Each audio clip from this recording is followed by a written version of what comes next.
আসসালামু আলাইকুম ওয়া রাহমাতুল্লাহি ওয়া বারাকাতুহু। ব্রাদার ইসলাম কেমন আছেন সব? আশা করি আল্লাহর হুকুমে ভালো, সকলে ভালো আছেন। আর সকলে ভালো থাকুন, সুস্থ থাকুন।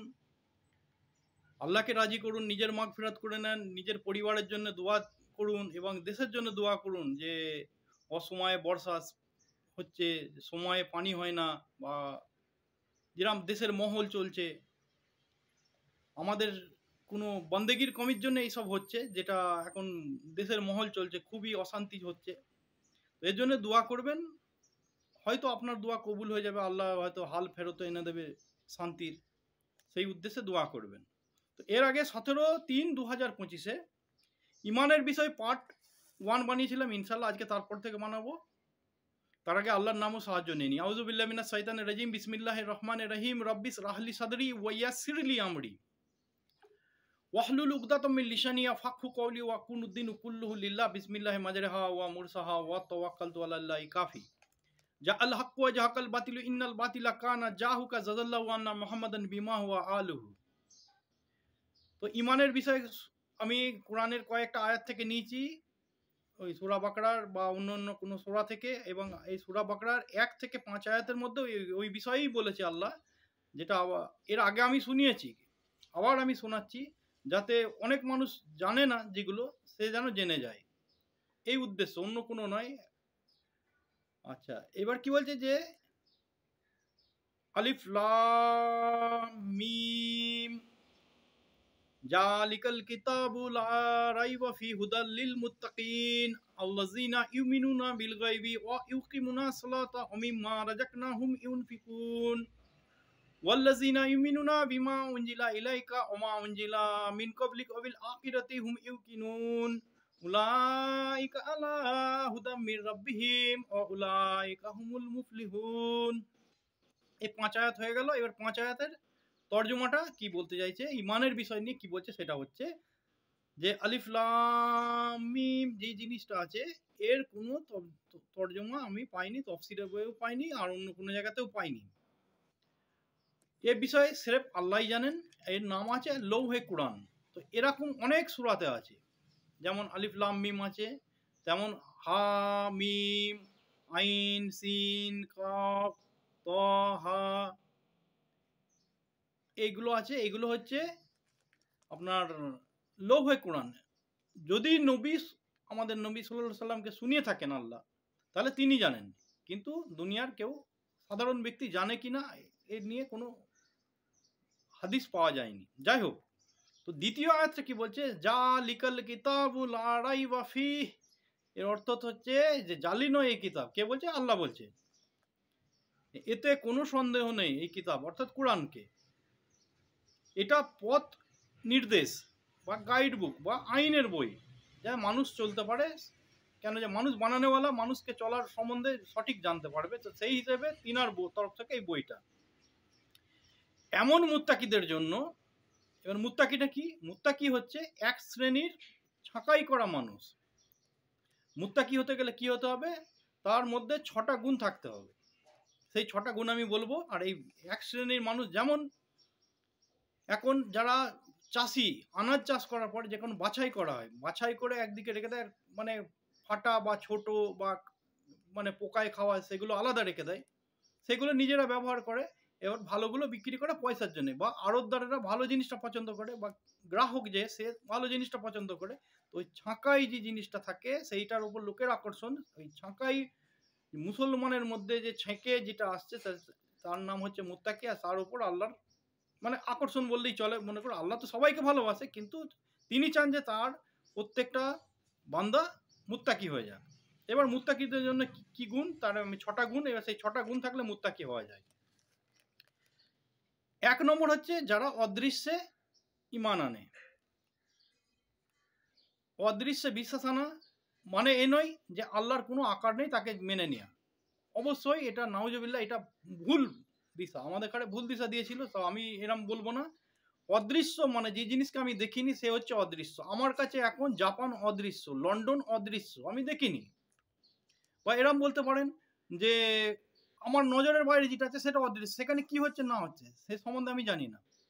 তো এটা হচ্ছে আল্লাহকে না দেখে বিশ্বাস করা, জান্নাতকে না দেখে বিশ্বাস করা, বা কবরে আমি মরবো, মৃত্যু আসবে, রুহু বেরিয়ে যাবে, আমার রুহুকে আমি দেখিনি, সেই রুহুকে মানতে হবে যে রুহু নামে কোনো জিনিস আছে, এটা অদৃশ্য, বা হাওয়া, ইলেকট্রিক, বোঝা যায় না, দেখতে পাওয়া যায় না, বোঝা যায়, সরি মাফ করবেন, বোঝা যায় কিন্তু দেখতে পাওয়া যায় না, লাইট জ্বলে বা পাখা চলে বা মোটর চলে, এটা হচ্ছে লাইট, হচ্ছে ইলেকট্রিক, হচ্ছে অদৃশ্য।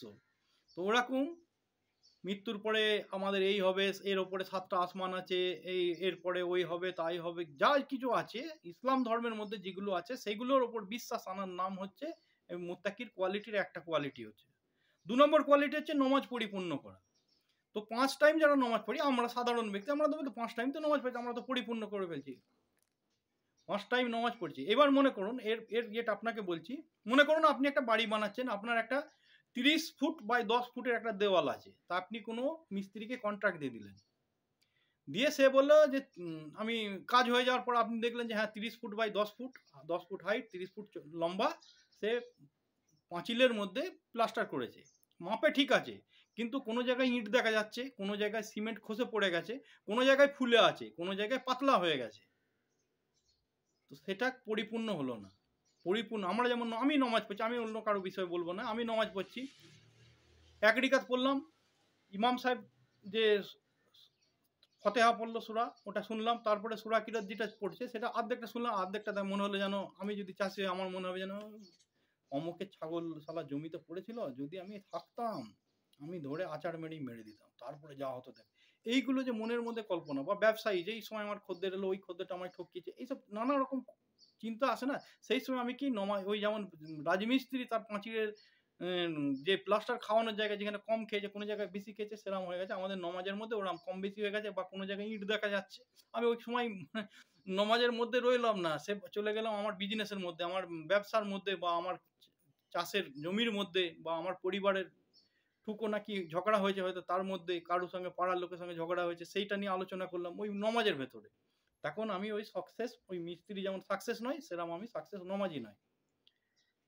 5 টাইমে 4 রিকাতের জোহরে 4 রিকাত পরিপূর্ণ করে ফেললাম, কিন্তু যে কোনো জায়গায় যে মানে ফাঁকা ফাঁকা রয়ে গেল, সেইটাকে পরিপূর্ণ করতে বলছে, যে নমাজ পরিপূর্ণ করো, কোনোদিন না কোনোদিন হবে, সবাই যদি চেষ্টা করে।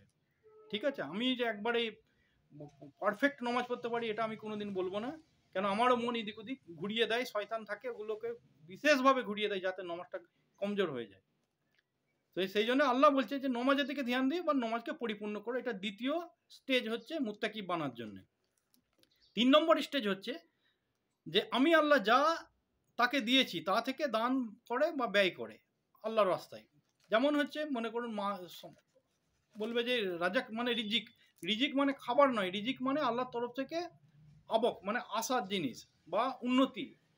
যেমন হচ্ছে আপনার চাষের মধ্যে উন্নতি এলো, ব্যবসার মধ্যে আসতে পারে, আপনি নকরির মধ্যে এলো, বা বিরাসতে কিছু পেলেন, বা বন্ধু বান্ধবের তরফ থেকে কিছু পেলেন, এইগুলো হচ্ছে আল্লাহর তরফ থেকে যে জিনিসগুলো আসে, উপহার, তোফা বা উন্নতি, তার নাম হচ্ছে রিজিক। রিজিক মানে খাবার নয়, রিজিক মানে সব কিছু এসে যাচ্ছে ওর মধ্যে। ঠিক আছে, তো দান করতে হবে, সেই থেকে নিজে খেয়ে অপরকে ব্যয় করতে হবে, তার আল্লাহর ওয়াস্তে দান করতে হবে বা ব্যয় করতে হবে। তাহলে আমার 3 নম্বর কোয়ালিটি হলো। 4 নম্বর কোয়ালিটি হচ্ছে যারা বিশ্বাস আনে তাহাতে যা নবী আপনার উপর অবতীর্ণ হয়েছে। আমার নবীর ওপর কি অবতীর্ণ হয়েছে? আমার নবীর ওপর কোরআন অবতীর্ণ হয়েছে, আমার নবীর ওপর হাদিস অবতীর্ণ হয়েছে, আমার নবীর ওপর ওহী অবতীর্ণ হয়েছে, মজেজা যেগুলো করেছেন সেগুলোকে, মানে নবী বলেছে মতলব হ্যাঁ এটাকে বিশ্বাস আনা, বা নবী হুকুম করে গেছে, আল্লাহর হুকুম কিছু আছে হাদিসের মারফতে, বা ওনার কাছে ফেরেশতা আসতেন, এই সব জিনিসগুলোকে বিশ্বাস করার ওপর মানে একই আনতে হবে, বিশ্বাস আনতে হবে তার ওপর। তাহলে আমার কোয়ালিটি বাড়লো, 4টে কোয়ালিটি বাড়লো, 6টা কোয়ালিটি হলো, তবে আমি মুত্তাকি হতে পারবো। 5 নম্বর হচ্ছে ও যাহা নবী আপনার পূর্বের নবী রসুলদের উপর অবতীর্ণ হয়েছিল। এতে কি হয়েছিল? তাদের 103 খানা এসছিল। অনেকজনা বলছে যে ঈসা আলাইহিস সালামের উপর বাইবেল এসে, ঈসা আলাইহিস সালামের উপর আল্লাহর কসম, আল্লাহর কসম, আল্লাহর কসম, আল্লাহর কসম, ঈসা আলাইহিস সালামের উপর বাইবেল আসেনি, ঈসা আলাইহিস সালামের উপর ইনজিল এসেছে। আর উনি খ্রিস্টান ধর্ম প্রচার করতে আসেনি, উনি ইসলাম ধর্মই প্রচার করতে এসছে। তার অনুসারীরা এরকম বিভাজন হয়ে গিয়ে সাইড হয়ে গেছে। কোনো সময় বলবেন না যে আপনার ওই ঈসা আলাইহিস সালাম খ্রিস্টান ধর্ম প্রচার করতে ছিল, বা মুসা আলাহিসাল্লাম ইহুদি ধর্ম প্রচার করতে আসেনি মুসা আলাহিসাল্লাম। মুসা আলাহিসাল্লাম ইসলামের জন্য এসেছিল। এইটাকে মানার নামই হচ্ছে ইমান। আর আমি যদি মনে করি যে ইহুদি ধর্ম প্রচার করে গেছে, তাহলে সঙ্গে সঙ্গে আমি এই আয়াতটাকে অপমানিত করলাম, মানে আমি মুসলমান থেকে বেরিয়ে যাব বা মুত্তাকি হতে পারবো না। মুত্তাকি হতে গেলে অবশ্যই মানতে হবে যে হর নবী এসছে আল্লাহর জন্য, হর নবী এসছে মানুষের সুবিধার জন্য, তাকে সঠিকভাবে পরিচালনা করার জন্য। এটাই হচ্ছে নবীদের কর্তব্য, নবীদের কাজ। আর তারা কোনো যে ধর্মগুলো ইসলামের মধ্যে বা আল্লাহর যেগুলো মানিনি, আল্লাহর ধর্মই আল্লাহর নবী প্রচার করতে এসছেন, সব নবী। এবং পৃথিবীর মধ্যে যে প্রকৃতির হিসেবে যে ধর্ম হয়ে আছে, সে ধর্ম কোনো নবী প্রচার করতে আসেনি। এই বিশ্বাসের নাম হচ্ছে ওই মুত্তাকি হওয়ার একটা অংশ। ঠিক আছে? আচ্ছা, এবং যাহারা আখেরাতে দীর্ঘ বিশ্বাস রাখে, তারাই রয়েছে তাদের প্রতিপালকের বলে দিয়া সঠিক পথে, তারাই হচ্ছে সফলকাম। আখেরাতে বিশ্বাস, যে আমি মরার পর আমাকে জীবন দেওয়া হবে, আমার কবরটা হচ্ছে আমার আখেরাত, আমি যেদিন মরে গেলাম সেদিন আমার আখেরাত হয়ে গেল। আমায় আল্লাহর সামনে উপস্থিত হতে হবে। আর আমাকে কেন, সমস্ত হজরত আদম আলাইসাল্লাম থেকে নিয়ে ওই যেদিন কিয়ামত ঘটিত হবে, সেই দিন পৃথিবীতে যত রকম যা আছে সবাইকে আল্লাহর দিকেই রুজু হতে হবে। কেন, আল্লাহর নূরই জ্বলবে। আর পৃথিবীর কোনো পৃথিবী কেন, কোনো জায়গায় কোনো আলোই জ্বলবে না, কোনো জায়গায় কোনো উজালা থাকবে না, সিরেফ আল্লাহ নূর বাকি, উনি বাকি থাকবেন আর উনি জ্বলবেন, উনার রোশনির দিকে সবাই এগিয়ে যাবেন। এই সব জিনিসগুলোকে বিশ্বাস করার নাম হচ্ছে মুত্তাকি। এবার মুত্তাকি আরেকটা বিষয় হচ্ছে যে মুত্তাকি হচ্ছে যে তাকওয়ার অধিকারী। তাকওয়াটা কি জিনিস? তাকওয়া হচ্ছে আল্লাহর স্নেহ, তাকওয়া হচ্ছে আল্লাহর উপর গাঢ়ভাবে বিশ্বাস, তাকওয়া হচ্ছে আল্লাহর ভয়, যে আল্লাহ আমার কাছে লোক পাঠিয়ে রেখে, মানে লোক নয় সরি, ফেরেস্তা পাঠিয়ে রেখেছে, আল্লাহর মুখলুক আছে আমার পেছনে, কোনো সময় 13 জন আছে, কোনো সময় 8 জন আছে, যে তারা সব কিছুর খবর আল্লাহর কাছে পৌঁছে দেয়। ওই ভয়টা সব সময় রাখতে হবে যে আমি এমন কিছু করব না, আমি মনে করছি একা আছি, আমি কোনো জিনা করছি কি, আমি চুরি করছি বা যাই করি না কেন, আমি গোপন ঘরে একা বসে বসে ইন্টারনেটে খারাপ পিকচার দেখছি, তো এরা ভাববে না যে আমি একা আছি। সেখানে আমাকে পাহারা দেওয়ার জন্য কমসে কম 8টা থেকে 12টা ফেরেস্তা আছে। তাদের সামনে করছি নোংরামো, যা কিছু আমি নোংরামো করি সেটা হচ্ছে তাদের সামনে। ওই জন্যে যার মনের মধ্যে তাকওয়া থাকবে, সে বিশ্বাস করবে যে হ্যাঁ অবশ্যই আমার কাছে ফেরেশতা আছে, আমাকে এগুলো করা উচিত নয়। আল্লাহর ক্ষোভ যার মধ্যে, সেই তাকওয়া হচ্ছে ভয়, তাকওয়া হচ্ছে আল্লাহর উপর শ্রদ্ধা, তাকওয়া হচ্ছে আল্লাহকে বিশ্বাস করা, তাকওয়া হচ্ছে আল্লাহকে ভালোবাসার নাম হচ্ছে তাকওয়া। যার মধ্যে তাকওয়া সেই মুত্তাকি। আর সেই মুত্তাকি হতে গেলে 6টা কোয়ালিটি থাকতে হবে। আর যেটা আমি আপনাদের সামনে বললাম, আপনাদের মধ্যে যদি কারো, আমি তো খুব মানে উচ্চমানের লোকেদের বা ব্যক্তিদের বিষয় বলতে পারি না, সাধারণ ব্যক্তি যারা আমরা খেটে খাই, তাদের মধ্যে যদি এর মধ্যে কিছু কমই থাকে, যে আমরা ব্যবসা বাণিজ্য করে খাচ্ছি, অনেক জায়গায় অনেকজনা পড়ে আছে, মানে দেশ ছেড়ে এসে এখানে ওই বাংলা ছেড়ে এসে আমরা গুজরাটে আছে, কেউ মহারাষ্ট্রে আছে, কেউ এদিকে আছে, কেউ ওদিকে আছে, বা কেউ ব্যবসা বাণিজ্যের মধ্যে আছে, কেউ চাষাবাদের মধ্যে আছে। তো তাদের এই সব সময় এই সব জিনিস নিয়ে আলোচনা করা সম্ভব হয়ে ওঠে না, সেই উদ্দেশ্যে আমি বানিয়েছি, তারা দেখবেন।